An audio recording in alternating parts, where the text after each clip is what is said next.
free-range herding, the clashes between herders and farmers, the ultimatum from Ondo, the ultimatum by non-state actors in Oyo State, and the aftermath of all of these issues. We'll take a look at it. Also, we consider, governance and political communications as well, and see, are we communicating well in our effort, to pass across information to the populace. All of these are the issues that we put on the table this evening. So once again, I'd like to welcome you to the program. It's Splash Rendezvous. I will be speaking, on this table with Olatunbosun is here. Tunde Olawuwo is also available today. I'm hoping that Oluwaseun will join us along the line on the program this evening. So the three of them will be on the table joining us to discuss these issues. We will also be engaging, like I said, Fisayo Shuyombo on the program this evening. So Fisayo is going to be on the standby as we're engaging in some of these issues. So once again, thank you for being here. I'd like to welcome the gentleman in the studio. Michael Olatunbosun is here. Michael, how are you? I'm very fine. Good evening, and it's good to be here to discuss issues that affect all of us as a people. And also find solutions to it. Exactly. Thank you for coming. Tunde Olawuwo is also here. Hi, Tunde. Good evening to you, to Michael, to everybody, to our listener. Thank you for tuning in to Splash FM. Yeah, so we'll kick off. Let's do a brief about the issue of service chiefs. I mean, that's one thing that is taking the center stage at this time. So I'd like us to look at some of the issues around it. My interest is on the choice and how they were made. And also we look at political communication downside this matter. But I'd like to have your takes on these appointments very quickly. Michael, if you look at it, how would you describe these appointments, particularly with the background of clamoring for the change of the service chiefs that has gone for almost 2 years?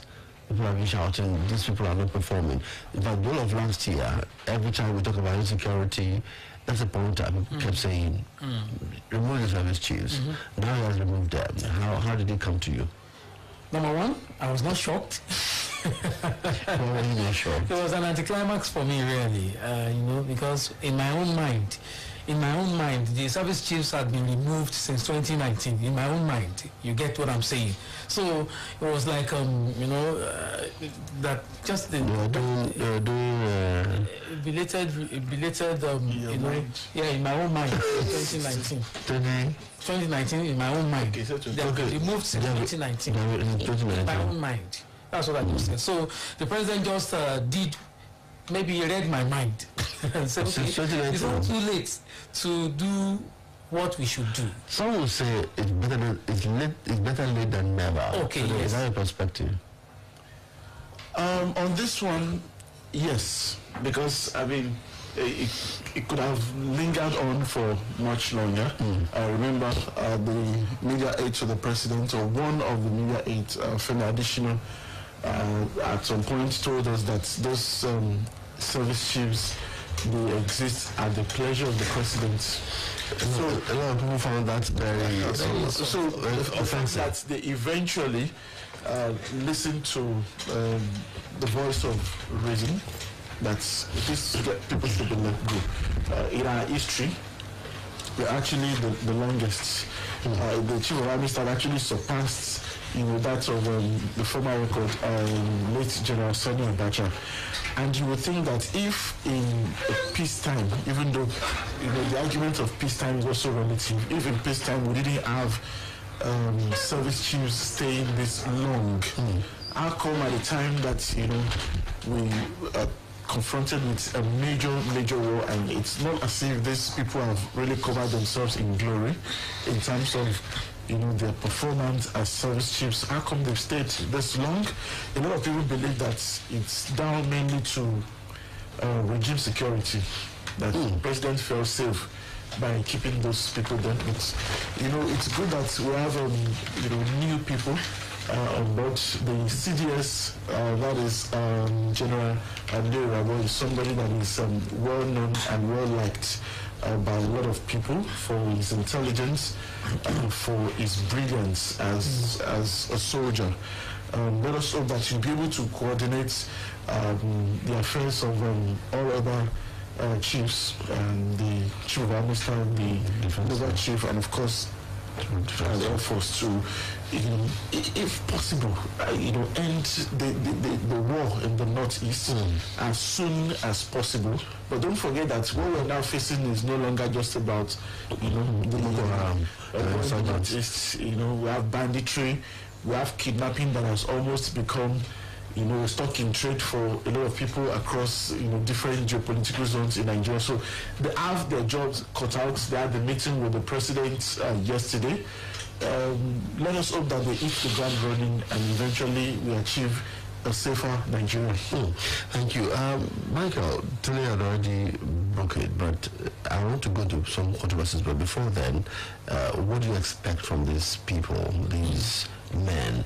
My concern is that these new appointments, I think 3 of them had been leaders of theater operations at one point or the other. The rest of it. One thing that is also common to them were they are field men. Yeah, operations people. Yes. Yes. So I would like to just add to what he has said. Looked at their CVs, beautiful. They've done quite a lot. Irabo, firstly, done quite a lot. The Atairu, who is the Chief of Army Staff, has been GOC, in Enugu before 82 Division. He had been at the theater of Operation Lafia Dole. He had in 2017. Of course, there are issues around his removal, but the explanation for the removal is that these people are not allowed to stay too long in a certain posting. They are moved around because of their expertise. Sometimes it's not just in one thing that they are brilliant. They are brilliant in other things. So you stay here for 2 years. Let's see if you can do this also for another 2 years. They move around. The man from Osun, Air Vice Marshal Isiaka Oladayo, he has also done a lot. Assistant to Chief of Air Staff. He had been Deputy Defense Advisor, Nigerian High Commission in London. He had been at the Northeast as Air Commandant. He had been Commandant of Operation Saman Lafia Dole and the rest of it. He had also been Air Officer commanding Tactical Air Command. It's a pilot. So, yeah, and he's a fighter pilot. And he had more than 1,000 hours. Yes. So the Rear Admiral from Kano State, Awal Gambo, he had been. There's something special about him. It is said that he is a specialist in underwater warfare with subspace. So it's one thing to have beautiful records, it's another to be able to translate the records to reality in terms of what's going on particularly in the northeast of the country, and how to make these guys work. There's this argument about the fact that these guys had always been there. Yeah, yes, they've been in the operation. We talked about it earlier. You cannot bring somebody whom this job is not a job where in some companies in Nigeria all over the world they employ you and they send you to training. When they employ you, then you go for training. This job is a job for now. So definitely, if you are going to have a change of guard, you have to look for people on ground whom you think have the necessary, qualifications to deliver the job. I am hoping that based on this thing, I'm confident that they will do the job. But my confidence is not a rule for the whole of Nigeria, particularly for the commander. It's actually limited to your perspective. Exactly. Like the Commissioner said, we are bloody civilians. We cannot assess that. Did you say that? I'll play it. Okay. I have it here. I'll play it. That man has a way of not surprising you. Okay. Let's just go. Thank you. Are you confident that these people are going to perform? I'm hopeful. Hopeful, okay. That's the word. I'm hopeful that they will perform. All right. Before we play that, Dayo, welcome again. Thank you so much. Dayo, I want to confront you with, I know that you have done newspaper reviews. Maybe you haven't done today. You must have come across the Punch newspaper. Even if you didn't, I'm sure you must have read Punch newspaper today. And if you have not, the major story of Punch newspaper was reviewing the idea of whether or not there are controversies around this appointment, particularly the issue of whether they are substantive or not. Do they need the confirmation of the National Assembly or not? In fact, we had the issue of Keyamo that are taking Goodluck Jonathan. Keyamo the activist. I don't know this appellation, but okay, Keyamo, not Keyamo the minister. Exactly. Okay, Keyamo the politician. Okay, so Keyamo are taking Goodluck Jonathan to court, when he appointed some service chiefs, and the judgment then said that the service chiefs would need the confirmation of the National Assembly. Now, this controversy, will it put a dent on this appointment? I was watching a national TV station last night, and Femi Adesina was there. He made some statements there. The only challenge here, of which I don't see any big issue really, the only challenge is wanting to use impunity to justify impunity. It does not always work. Throwing it in the faces of people that, you did it, so what's the big deal? And does he need? No, we know the law. We know the necessary things. And as far as I'm concerned, I do not expect much ubris about all of this. Okay, he has shown interest in these ones. He accepted resignation, whether Keyamo is a minister right now. I'm sure when he sees that thing, he'll be wondering, hey, I caused this. But, sometimes some things, but it's no big deal, really. These are the new guys on the block. We want them, I'm sure, as the moment Mr. President met with them, he already discharged them to go ahead and do their job. Send the names straight to the House of Assembly, to the Senate. The Assembly is on recess. No, they have offices. No, there's a way they even do it. That if you need to quickly do something for government, they can reconvene. For issue of national security. Exactly. And this is national security, for God's sake. So they can quickly do it, and I don't expect us to waste too much time. When I saw them, people are saying, legality, I said, let's just stop. This is not necessary. We've gone beyond this. Okay, all right. So, gentlemen, but we all agree that there was a national TV station yesterday that actually they now captioned it "mixed feelings." I'm not sure if you saw that. Mixed feelings. So that it won't look like mixed feelings. Yeah, saying everybody's correct. Yes, they said mixed feelings. It looks like it has to be mixed feelings, generally. There are losers and winners. Because yes, I mean, there are people who are beneficiaries of the long stay of these chiefs. I mean, you can imagine somebody like maybe the DG of NYSC. I'm sure somebody's already knocking on the door of the army staff that change this guy. You've been commanding me for long. So give us this palliative. There's also maybe the position of the commandant of the NDA, which is under the CDS. And it's a very lucrative position. Some GOCs will go. GOCs will go. That's the truth. It has to be mixed feelings. A lot of people are happy that, okay, maybe this is our time. Look at all right, so, gentlemen, thank you very much. But it's an issue of national security, and I think the hope should be here that these people will do something to end, if possible, this insurgency at the northeast and Nigeria as a whole. That's the hope. That's the hope. Thank you very much. We will come back after this break. We'll come in with Federational's comment, and then we'll go to Fidaus Yombo. Some energy drinks promise power, but are more like this. What you need is this. New Predator energy drink. Rule your kingdom. Now sells for only 200 naira.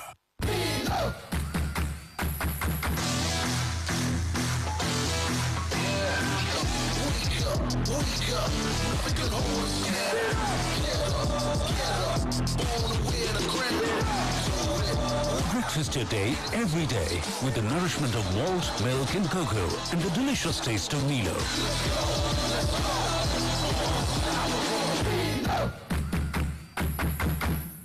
Nestle, good food, good life.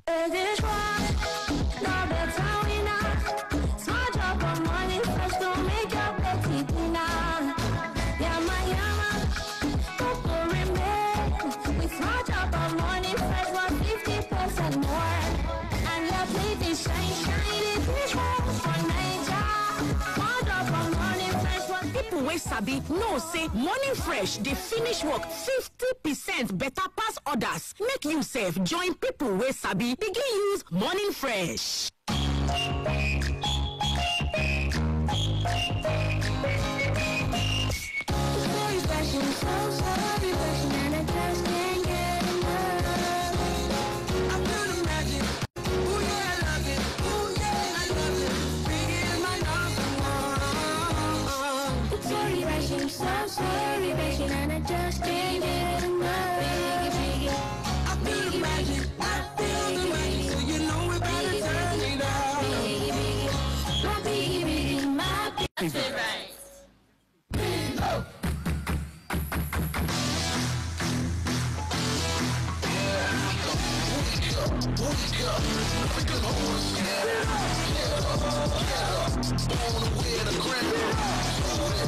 Breakfast your day every day with the nourishment of malt, milk and cocoa and the delicious taste of Milo.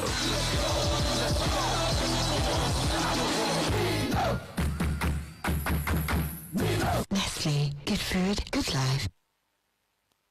Splash FM 105.5.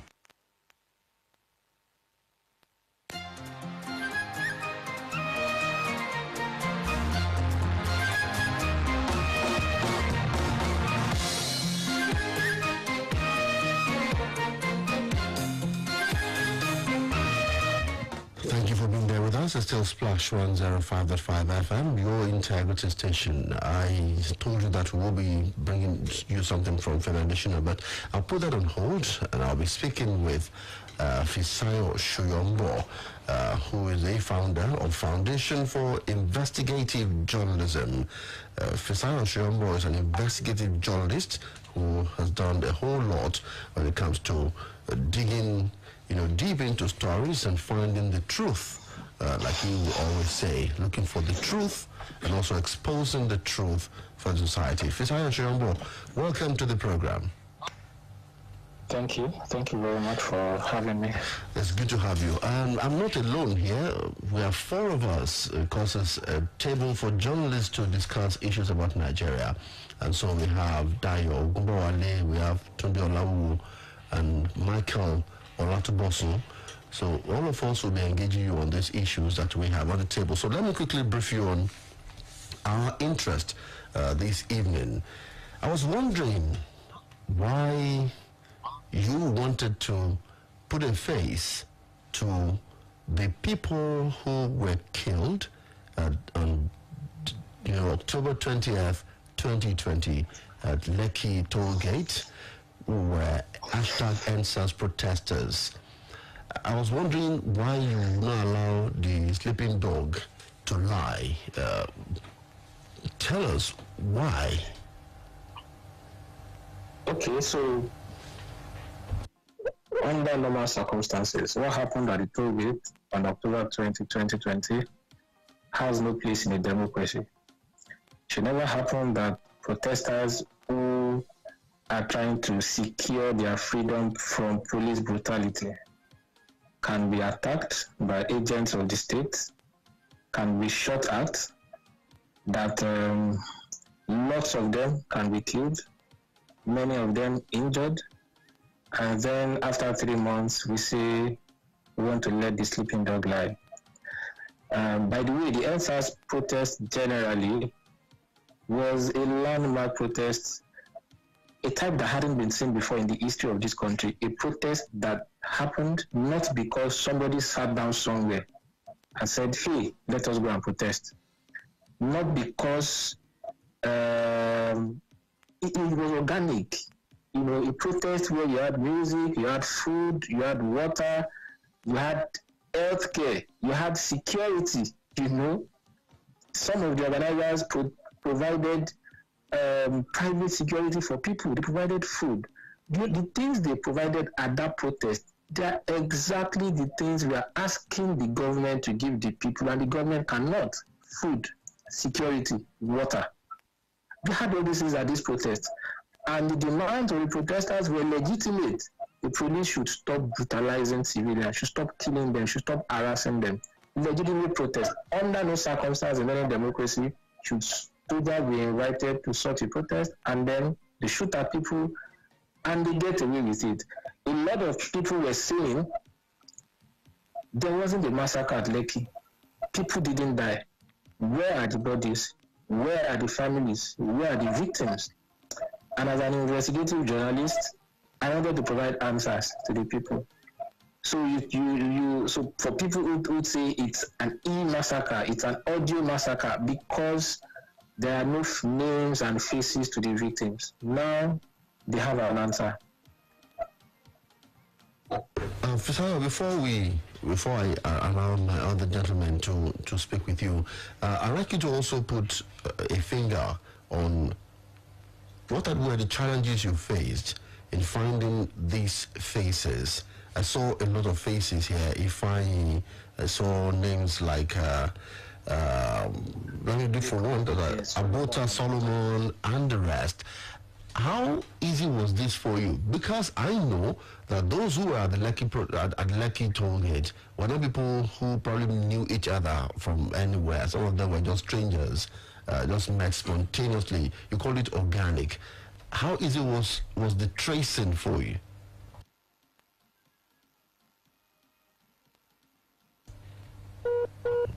Oh, lost network. All right, so I hope that I'll be able to reconnect with him. He's trying to get back on me. So I just wanted to know. All right, so Fisayo, I missed the introduction to that question. Yes, I can hear you now. Okay, so I can take it again.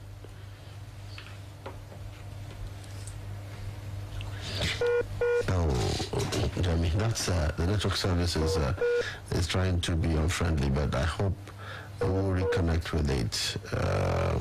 Okay, so yes, Fisayo. Hello, can you hear me now? Yeah, I can hear you now. I think it's better now. Yeah. Yeah, so I was saying these guys did not have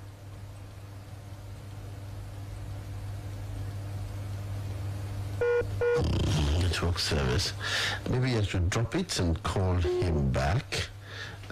Maybe I should drop it and call him back. We'll try to call him back and see if we can reconnect with him and find out. I just wanted to know how easy it was for him to pull those guys together since they didn't start from the same place. So let's see. Yeah, I'm calling him now. As soon as we're able to reconnect with Fisayo Shiyombo, we'll put him back online. Yeah, so as I was saying, these are people who didn't have an existing relationship. They just came to the protest ground. They didn't know that they were going to be shot at and they would need one another's contact. So it was tough because it was hard to get the contact, But what was even tougher was that when I started to find them, a lot of them didn't want to talk because some of them had been threatened. In part one of the story I published, I released an audio that I obtained undercover of a conversation between an NGO and the friend of an injured protester. The NGO wanted to offer help. And this help, nobody wanted to die. I spoke with someone who said my uncle's son was killed, but the uncle said he doesn't want to fight government. He doesn't want to be trapped to his house. And the guy in Manila I spoke with, for instance, just to prove that the fears were legitimate. Someone who went to protest only twice. The DSS tracked into his house. They arrested him. He spent 35 days in detention. So he spent 41 days, but it was only on the 35th day that he started getting an inkling that he could be free. So he spent 41 days in detention, trapped around by the DSS. 6-7 of them holding guns in the middle of the night. And because of all these things, protesters didn't want to talk. The guy who spoke to me about Isiayi that was killed, it took me 2 months to convince him to talk. And when he spoke after, I said, okay, we won't do video, we'll talk on audio. So there is fear in the land. A lot of these guys are afraid for their lives. Some of them are about to leave their homes. But then it's a story that had to be told because we can't afford to repeat. We can't let this kind of things happen in this country and then it ends just like that. We are not going to make progress. We should never have a country where the people are burdened and they don't have the right to speak out. Because those guys are making things that were unarmed. No stones, no bottles, no guns, no cutlass. The protesters, there was nothing they could have done to the army. What was the basis of shooting at them? I'm going to let my colleagues speak with you, but I'm moved by what you said. We should never have a country where people are burdened and are unable to speak out. Tunde? Okay, thank you very much, Fisayo, for the good job you've been doing. I'm just going to situate my question this way. I remember that, which you've already referenced, was specifically the Honorable Minister of Information, Lai Mohammed, that called it a massacre without bodies. But in your tweet, you described such as one of the most unintelligible arguments that anybody has come up with.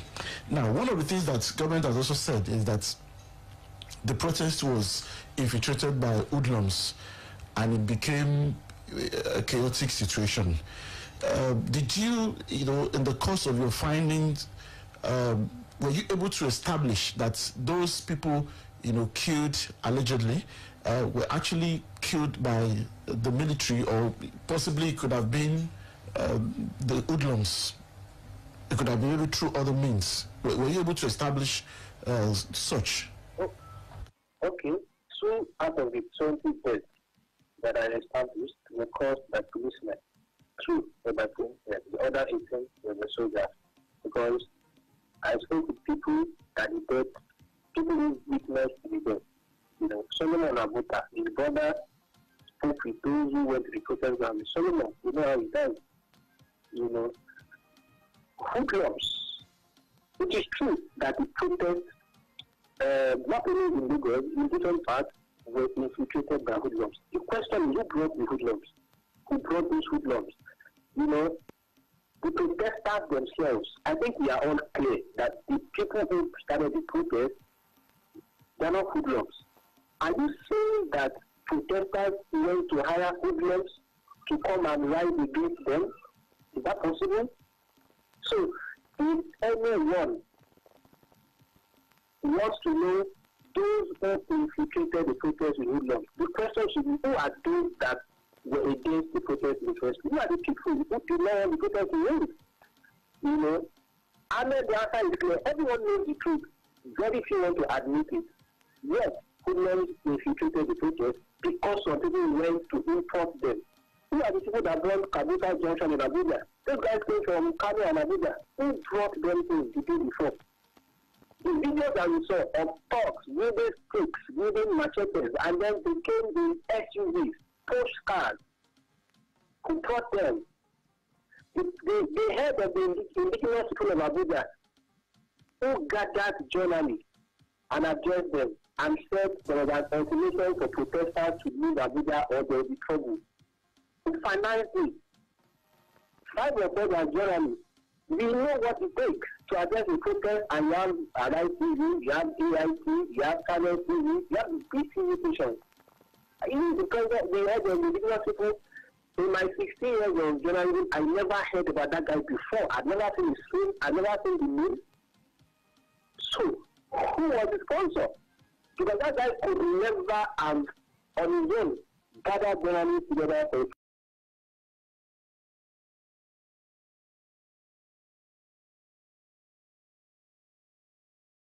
across normal people like you. Okay, Fisayo. The difference is that these are people at the base of the social ladder. People who have no voice, who have no Twitter, who have no Facebook. Class, bus conductors, bus drivers, people who don't have money, who don't have social media. Those are the people that they shut up, not people. Okay, Fisayo, point noted. I know that as an investigative journalist, you do most of your work, undercover, but I would just like to know, since the Judicial Panel of Inquiry in Lagos has been sitting for several weeks, would you be willing to maybe share this information, this finding of yours with them as a possible way of, finding solution? I know that we have it already. I know that at least I'm sure 2 members of the panel have read the report. So we have it already. they have the names, the witnesses who spoke with me in majority of the cases. You have to see that I protected their identity. In majority of the cases, their names are there. As a matter of fact, 2 of them, the day I spoke with them, they were the panel from morning till afternoon when they left. And the panel didn't attend to them. Not to impact the panel is swamped with work. We bring up the panel to investigate all cases of police brutality in Lagos. If you wanted to get around the Lekki problem, you would have the panel to focus on Lekki. If you bring the panel to focus on how big Lagos is, the frequency of harassment of civilians being and legitimate businesses by the police, the panel is able to, won't have the time to attend to everyone. So, a number of them are willing to talk to the panel if the time. And I believe that the panel can find them if it really wants to. Because any way the panel thinks I can help, behind the scenes, why not? I'm first of all the citizen of this country before being a journalist. So, Michael. Okay, Fisayo, one big question I thought I should ask. This investigative work is in 3 parts. I'm expecting that in the next few days you will release the 3rd installment. But a big question for me, the others have asked the question, that I also had in mind. But for me, I'm concerned by the fact that sometimes, don't you think that we should let the sleeping dogs lie? Don't you think that we, in the interest of national peace and harmony, that we should have allowed some of these things to just be? For instance, the 2 friends who visited a friend of theirs were killed 3 days apart. Don't you think that if we were not being too curious, that we would have rescued these guys? How about all the people who have died? Should their death be in vain? Should their death actually be in vain? People who went to the toll gate to demand a better life for you and for me, should their death be in vain? Because at the end of the day, a lot of us have had encounters with the police. It's a lot of us. The police has been extorted me a couple of times. 2019, I did a story undercover, planned this and said I bought an SUV and I didn't pay. The police changed my offense to stealing and hijacking of SUV.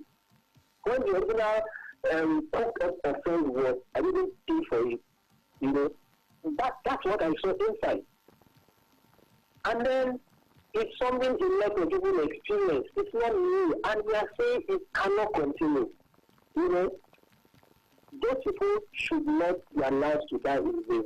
Some of these guys, even the injured guys, but are not getting the attention that they deserve. There is a guy who was amputated because he was shot. They had to cut the leg. How can someone wake up one morning with his 2 legs? And 2-3 days later, one of them is gone. For what? Because he went to the ground. And now his life is stuck. That I wakes up every day very angry. His mom told me the guy is always angry. He wants that leg back, but he can't have it. So is that how we are going to abandon him? No one is talking about how to get him the processes. No one is talking about how to get him back on his feet in terms of being able to earn the means of livelihood. You can't believe what these people like that. Give justice to the victims. If this government is serious, the Lagos State government is aware that some of the facilities treated NSAS shooting victims. Then you should go and compensate them, go and give them a life. You can't just end with making noise on social media. Some people, some groups have to demand compensation for what these guys have lost. It's not the least, it is very minimum, that anyone can ask for. That the government goes back to the victims and finds a way to make life less difficult for them. And then we have to get to the root of who ordered the massacre. Because ordered the soldiers to go to the protest ground and intervene. Because it's not something that should happen again. They are not serious. If this was a meeting, that's understandable. You can't say I need democracy. You can't canvass votes. You can't beg the people to vote for you. Okay, we know that you stole some of these votes. Your election has been has never been completely free in the history of this country. We know, we are generally, we cover elections. We know there is ballot vote matching. We know there is voter intimidation. We know there is voter inducement. We know all these things. But we also know that in addition, you campaigned. You went from place to place. You gathered crowds of people and you told them to vote for you. If they ever gather together to protest, you can't shoot at them and then let things die down. So, the military doesn't move without an order from superior political power. Who gave that order for soldiers to move to Lekki? Will that person ever see the music of the law? Okay, I hope we will ever get to the identity of the man or the woman you seek. Dayo. Fisaya, nice hearing from you again. You remember our discussion, I think about 3 or 4 days ago, our chat about Pegasus. So this is not like a question. It's more like, I just want to kickstart some discussion about something, and it's about phone call. Yes. You started the first release of this story you're talking about with a phone conversation, a tout, let me just use that word. The popular word now, a hoodlum called someone and threatened her on the phone. Saying, I don't understand English, this and that, and all that. You know what's also going on regarding the NIN registration and all that. And from their first release, it's obvious that the deaths that happened even after October 20 seems to be on the increase, depending on how well we can trace them.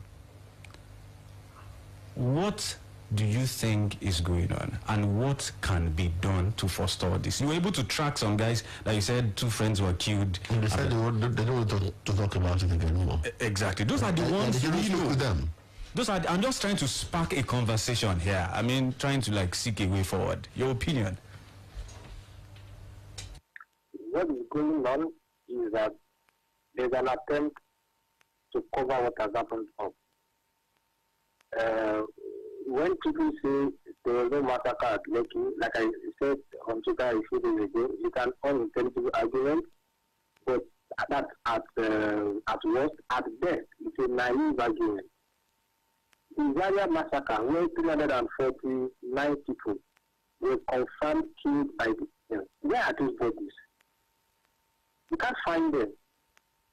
Why can't we find them? Because they have a cover-up. And it's the same thing that is happening with Lekki. Those who orchestrated that massacre, are desperate to cover it up. Now, why is it a conversation we should have? Because we shouldn't have a country where people think they can do things like this and get away with it. We are not ready to have the country that we say we want. We are not ready. If that massacre can just happen and everybody moves on, we are not ready to have a better Nigeria, and it shouldn't be. Okay, that's another point that I'm interested in. Cover up. I was just waiting for that word. Yeah, you mentioned it. So that we are not ready. Fisaya, let's thank you so much for helping us here today. But before you go, lastly, what do you hope to achieve with your new outfit? What do you hope to achieve with your new outfit? Yes, the Foundation for Investigative Journalism, there are 2 very important things we want to do. Number 1 is that we want to be a voice for people. We want to be a voice for people who cannot speak for themselves. We want a country where you don't have to have a direct relationship with any editor, with any newspaper to present a grievance and get action for it. For instance, we have a story today. A man deposited some money with UVA. He has not refunded him. UVA has not sent the money to Germany. Imagine what that man has been. He's not 71. He's 71 years old now. One of his daughters was born in 1982 when that thing happened. You can't have that kind of a country where, as a customer, your bank wants you. You can't get the bank to credit you the money that is yours.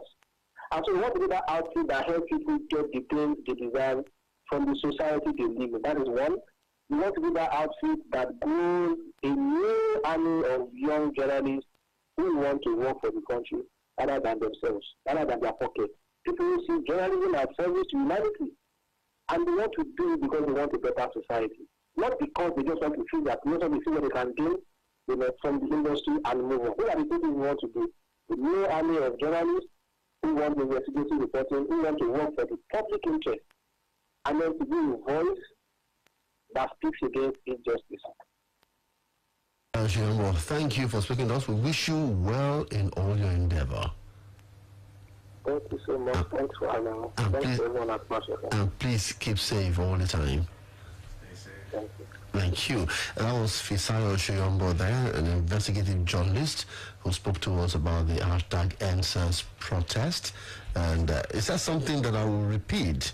We should never have a country where people are burdened and are unable to speak out. I don't think I want to live in such a country. We're back in a moment. Just stay with us.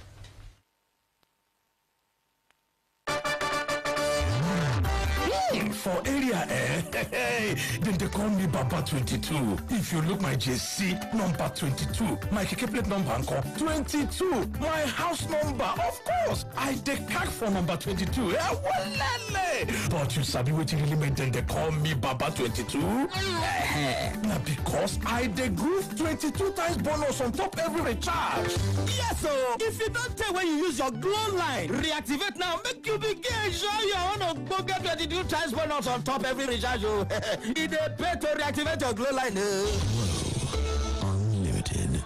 I won't tell you the secret of better food. Now the new no chicken and classic seasoning powder. The ingredient that take make am natural by nature, like real chicken, rosemary, black and white pepper, garlic, onion, parsley, mushroom, coriander, and plenty more. If you lack new no seasoning powder for inside your jollof, fried rice, egusi, and all other soup, you go know say flavor plus flavor. New no seasoning powder, natural by ingredients, banga by flavor.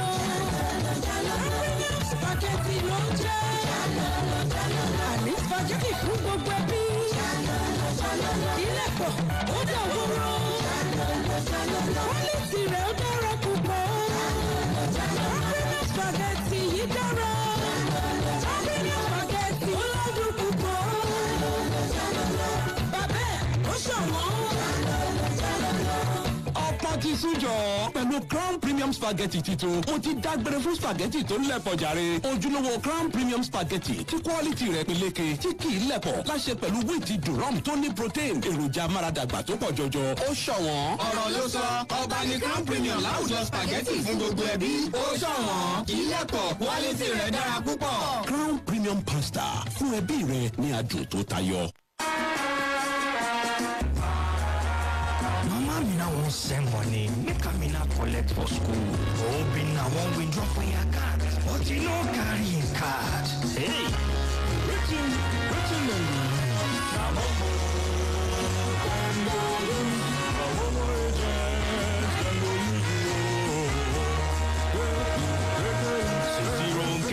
won't pay light bill. Plus recharge Go TV.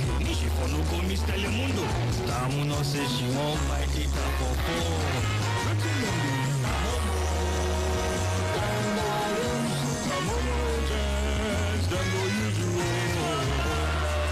Now, with your Momo agent, you can send and receive money, also withdraw money for your bank account without card or data. You can also buy airtime and data or pay any kind bill when you want. Just dial *223# to see the Momo agent in your Momo agent. Safe, fast, no wahala.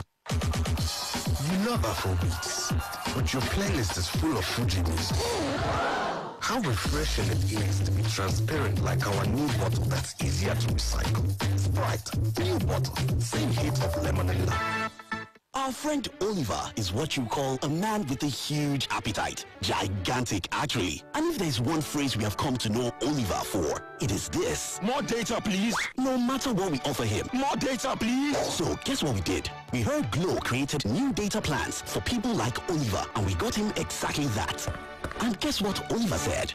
Excuse me, please, is this all for me? Only me? Now, Oliver certainly has more than enough data. All thanks to the Glow Mega Data Plans. With the longer validity you get on Glow Mega Data Plans, you can work from home with ease, run your business better, download non-stop, stream music and movies endlessly, learn online, and share data with anyone. No worries. Get 225 gigabytes at 30,000 Naira for 30 days, 425 gigabytes at 50,000 Naira for 90 days, and 1 terabyte at 100,000 Naira for a year. Dial star 777 hash now to start enjoying these mega plans. Glow Unlimited.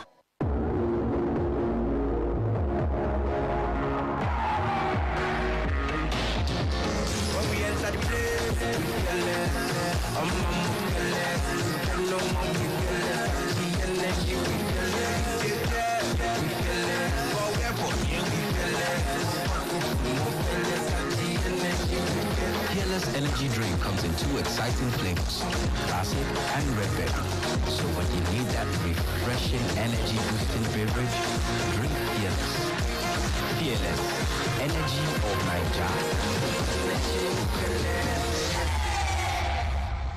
Bàbá pẹ̀lú àtẹ̀bí rẹ̀ rí lọ́sẹ̀ tó kọjá. Bàbá pẹ̀lú àtẹ̀bí rẹ̀ rí lọ́sẹ̀ yìí.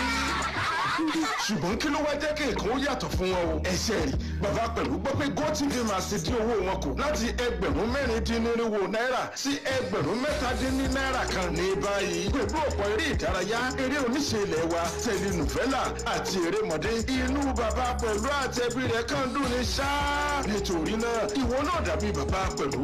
Jẹ́ kí ọ̀pọ̀ rẹ̀ sún sí GoTV Max fún $17,000 kí o bẹ̀rẹ̀ sí ní jẹ̀gbádùn eré ìdárayá lẹ́rẹ̀bẹ̀ntẹ́ lẹ́dínwó máa gọ̀ọ́ra ẹ̀ nítorí ìwọ̀nba àsìkò láǹfààní rẹ̀ á fi wá ó.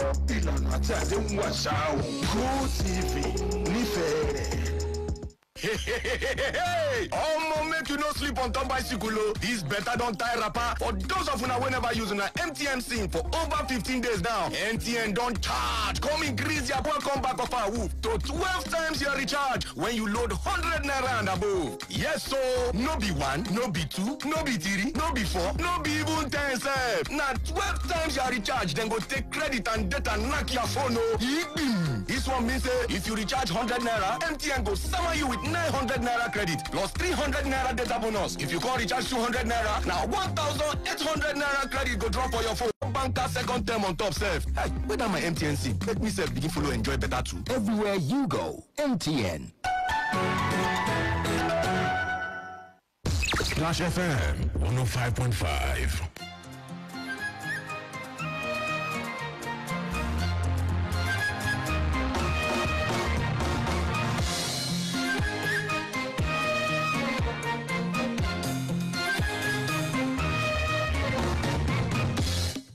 The president knew the time to do it, and I believe that the time it will not be right to begin to say one side was right, one side was wrong, because the president in the statement we issued also commended the outgoing service chiefs for their contribution to engendering a safer country. That shows that by and large, he was satisfied with their performances, and he just felt it was time to rejig the system. Have fresh energy, have fresh blood, have fresh ideas. But it should be on record that he commended them for their services to the country. The president inherited some service chiefs in May 2015. He kept them till about August. He didn't change the service chiefs he inherited till about August of 2015.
that audio. It was on a television interview that I called that from. So these are journalists on this table. I'd like them to make some comments about it. He said a number of things.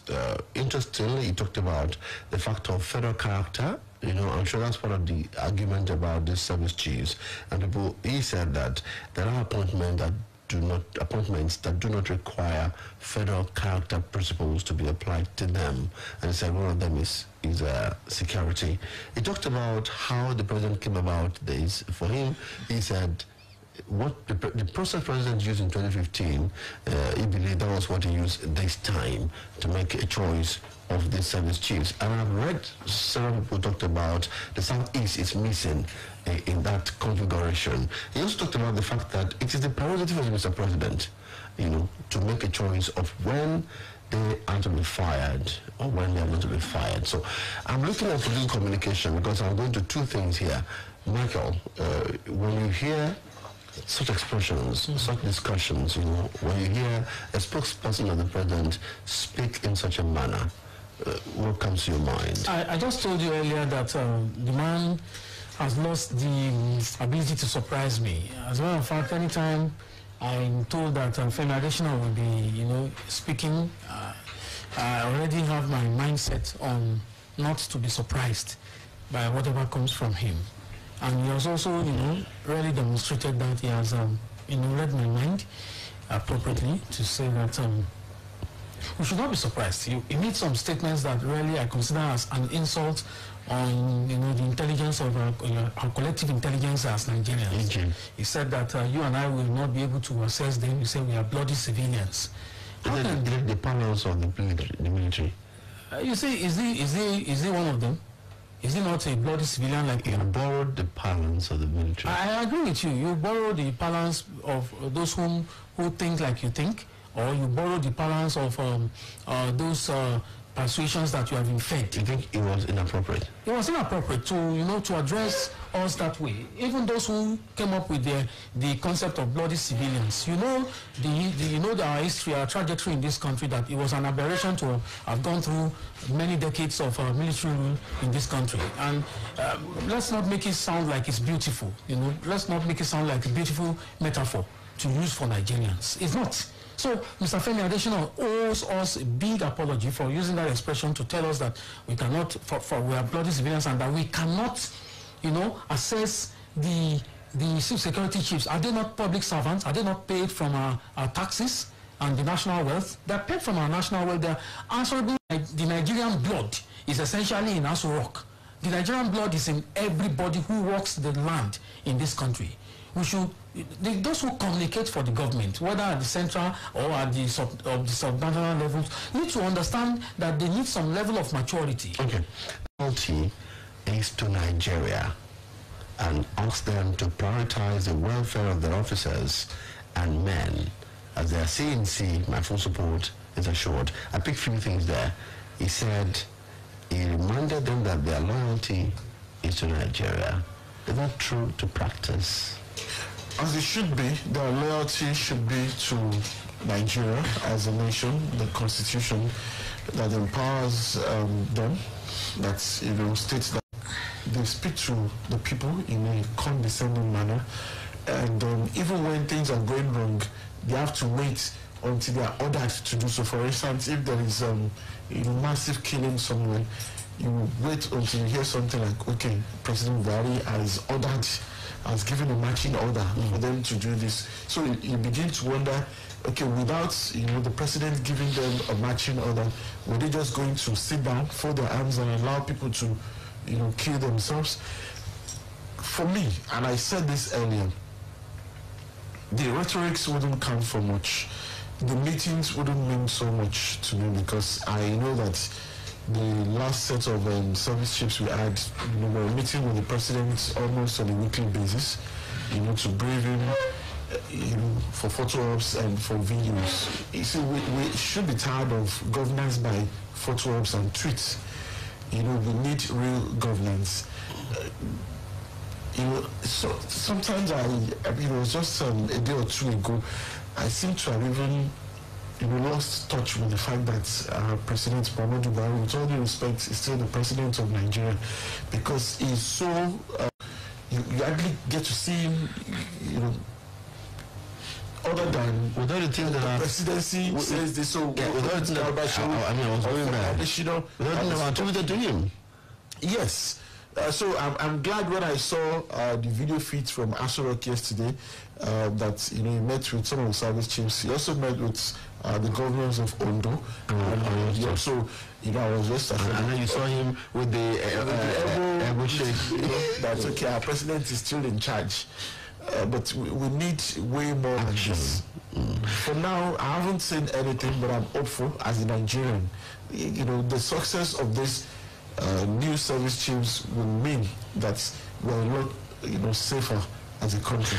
Joe Daniel, I'm not going to belabor the Federation of Speech. Michael, I've already spoken about it extensively.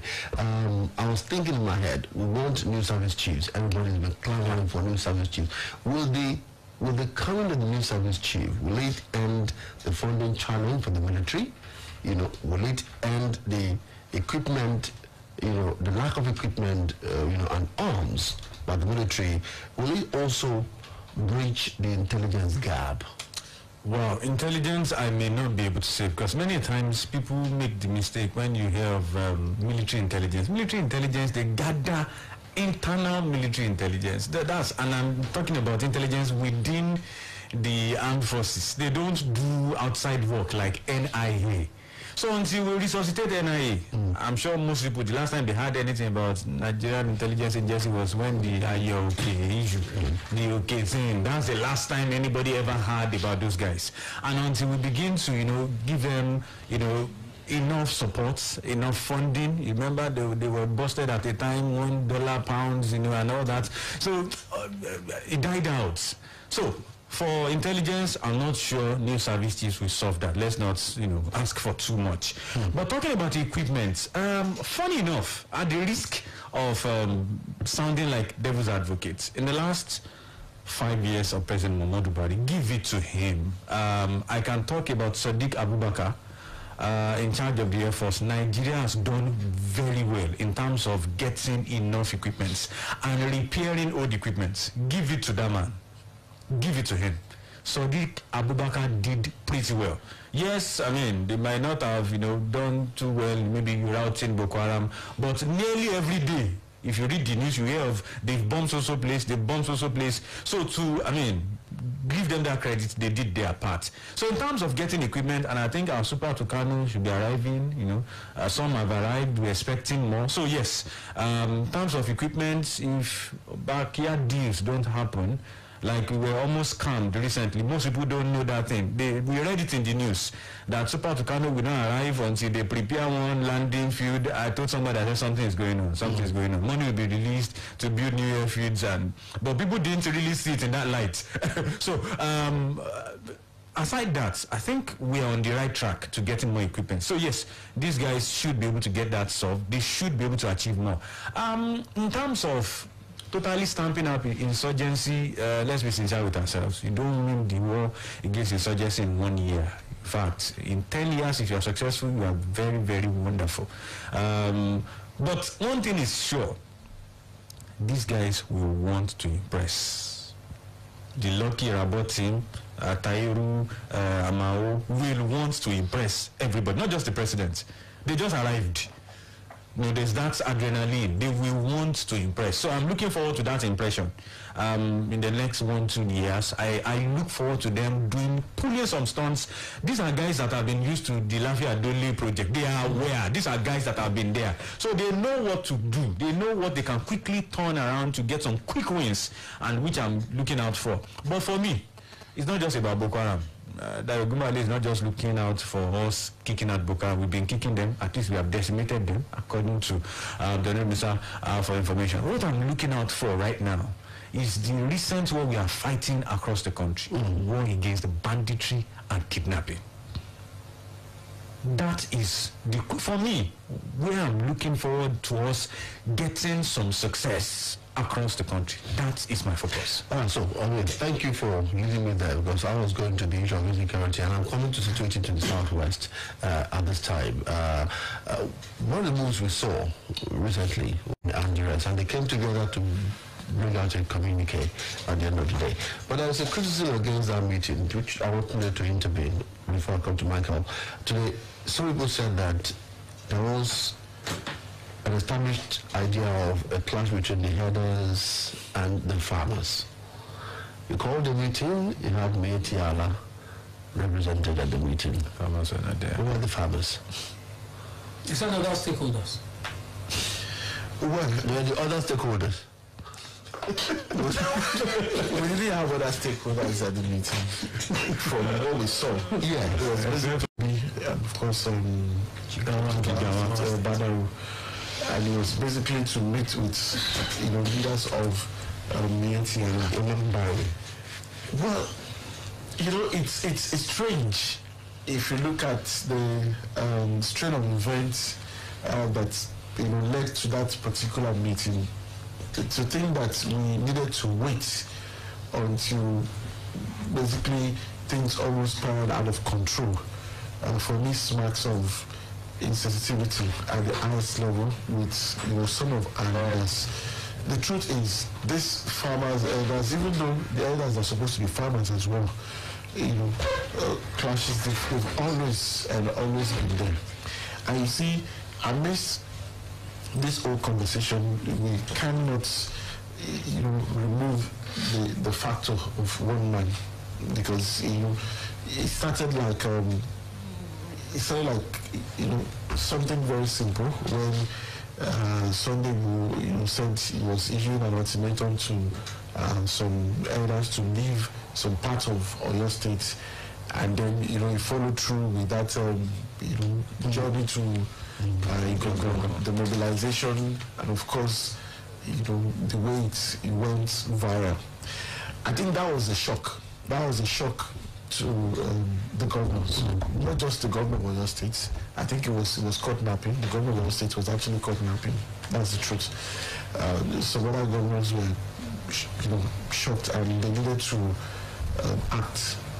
Now, coming back to what was discussed. In all honesty, I'm not holding my hopes very high that this will, solve this problem permanently. Why? Because if you look at the resolutions, they were too blanket, to be effective. I didn't see any scientific, I didn't see anything that showed that a lot of thinking really went into it. It sounded like, okay, there was a problem, let's just come up with a political statement.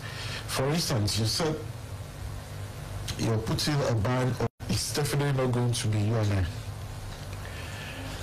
Are the police on the same page with this? I have my doubts. Number two is the governor of Ekiti, who read out the communique, said open grazing is hereby condemned. He was very careful in wording that part. Whatever that means. We have always condemned open grazing. It is archaic, it is chaotic, and it's a recipe for crisis. But the point is, have they come up with a solution? Because if you say open grazing is about condemned, what exactly are you going to do? Are you saying they shouldn't do it again?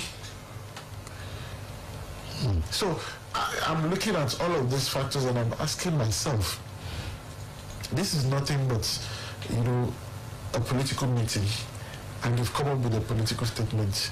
But trust me, what gladdens my heart in all of this is that the citizenry is, more alive than it has ever been. All right. Today, I see one area that is strong for me in your argument, the area of enforcement. Yes. Because there's a particular line here, number 14, as a bullet point here, that free-range grazing must be stopped to avoid conflict between the farmers and the herders.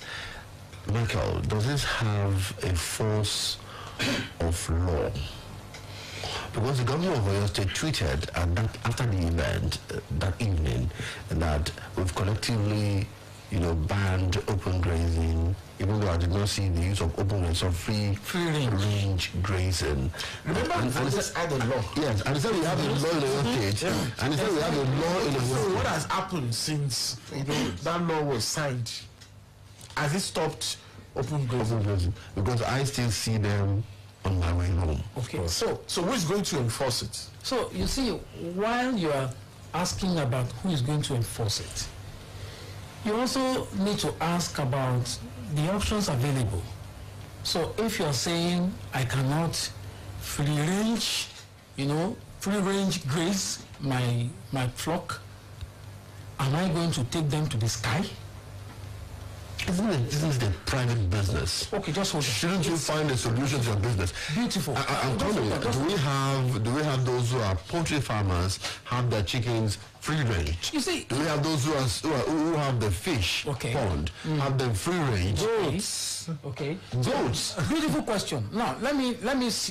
So who gave them the alternatives? Okay, so let's give a foundation to this question. So a poultry farmer, you can buy land. Wherever you can buy land. So if I am a herder, I don't want to use the tribal profiling. Yeah. So if I am a herder, I come to your community and say I want to buy 200 acres. What do you want to do? I want to be rearing cattle. Yes. Where are you from in this country? I come from. Do they have to answer the question from the farmers? So it will help you to understand what I'm asking. So where are you from in this country? I'm from somewhere. We cannot sell land. So where do I keep my cattle? So you say it's private business, but I need to buy land to put them in a place. Well, I mean, so you understand the ethnic divide, the ethnic question. The reason we are where we are now is because we've indulged, illegality for a very long time, and that argument for me, it seems we're missing the point. Okay. If you say that. Okay. The first thing is this. Cattle rearing is business. You must accept it. Yes, business. Now, if you have a business to do, it's your job to look for, the logistics. Logistics it requires. Yeah. It is when you put your ethnic, profile in place to make you feel, look, I have a right to be anywhere. Okay. That you're creating a problem. Okay, as a businessman, I have the right to acquire land. Yes. Anywhere in this country. Sure. It's a two-way thing. But I've been profiled already. No, it's a two-way thing. Again, if you say you've been profiled already, we are coming from somewhere. Okay, beautiful. Yes. For instance, if I want to do a poultry, okay, and I need a land, I need a piece of land. There are certain agreements. Yes. Even if you rent an apartment, you sign agreement. Some landlords will tell you that, look, you cannot rear pets in this house. Yes. 7 o'clock we are locking the gate. Now, the question is this. Are you also willing to abide by all of my conditions? Okay. If I'm releasing this to you. Yeah. I agree to that. Okay. That's okay. It's for business, it's for ranching. Yes. Don't, come and take over this community and form your own laws. Oh, beautiful. I agree now. I agree with the context. Okay. But we must also set it out. Then that means that is the gap that is missing in this their communique or in this their meeting. We have to set the rules. Okay, see, a political resolution. There's no land everywhere in this country. Land either belongs to individuals or communities. Yes. So when you come to buy land from the community, what do they tell you? That's a big question because you see, do you want to buy land? Buy land in the first instance. If you want to, are you trying to buy land as an individual? Or as a group, or as a community. Okay. So these are questions that I can also choose to say I'm selling my land to Mr. Akinola. I'm not selling my land to Yes. So these are the questions because that I still want to have I mean, it depends. If I'm not selling, for instance, if I'm maybe a lease, I still want to exercise some level of control over what you do. All right, so that's the matter. The landlord exercises control. It brings back the question of Luga. Okay. If you want to go that way, and we're talking about land, but for me, add it to the water bill. Exactly. So you begin to ask questions. Is there an agenda? Because it will always get to that. Okay. Is there an agenda? You've heard of the expansionist theory that some people just want to, take over land and all that. Annexation. Exactly. Some will even bring the Oluwaseun Akinola PhD issue. That some people have a clinicalization agenda, this and that. And if you're not careful, we are likely to even miss the mark again. Again, at the risk of playing the devil's advocate here, are we assuming that all herdsmen are terrorists or criminals? Because if you look at it deep down, some of these guys are actually even victims themselves. Okay, but then of course the stereotyping is out there. People just want, okay, for example, Sunday Bo went to Igana and said, we don't want Fulani, we just don't want these guys. That was a blanket statement. Exactly. And to a very large extent, if you want to be sincere, that's not fair. Let's face it, if you really want to be sincere, because it means you have assumed that all these guys, all of them are criminals, which is not right in a sense. But then again, let me quickly just say this. There are times that until you focus a point, you will not get a solution.